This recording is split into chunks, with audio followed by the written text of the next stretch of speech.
ఈ తులారాశి వారికి ఈ వారంలో 6 గ్రహాలు అనుకూలంగా ఉన్నాయి.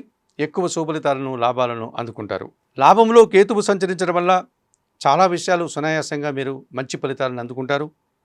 దశములో రవి సంచారం వల్ల అధికారుల అండదండలు, రాజకీయ నాయకుల సహకారంతో చాలా పనులు సునాయాసంగా పూర్తి చేస్తారు. భాగ్యంలో శుక్ర సంచారం వల్ల శ్రీజన సహకారంతో నూతన కార్యక్రమాన్ని ప్రారంభించి దిగ్విజయంగా దాన్ని పూర్తి చేస్తారు. షష్టంలో శని సంచారం ఉంది. పనివారి సహకారంతో ఇంట బయట చాలా పనులు పూర్తవుతాయి. వ్యవసాయ రంగంలో పనిచేసే వారికి అధిక లాభాలు వచ్చే అవకాశం ఉంది. పంచమంలో రాహువు సంచరిస్తున్నాడు. మీ ఆలోచనలు కలిసి రాదు. సంతానంతో మనస్పర్ధలు, విదేశీ వ్యవహారాలు కూడా ప్రతికూలంగా ఉంటాయి. ఈ రాశి వారికి వారంలో బుధ, గురు, శుక్రవారాలు అనుకూలంగా ఉన్నాయి. దానాలు ఇచ్చేటువంటి క్రమంలో మినుములను పేదవారికి దానం చేయండి.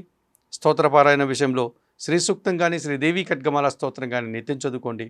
ఆలయ సందర్శన కార్యక్రమంలో భాగంగా తులారాశి వారు చాముండేశ్వరి అమ్మవారిని కానీ లేక కనకదుర్గాదేవిని కానీ దర్శించి నమస్కరించుకోవడం వల్ల సంతోషంగా ప్రశాంతంగా ఉండగలుగుతారు.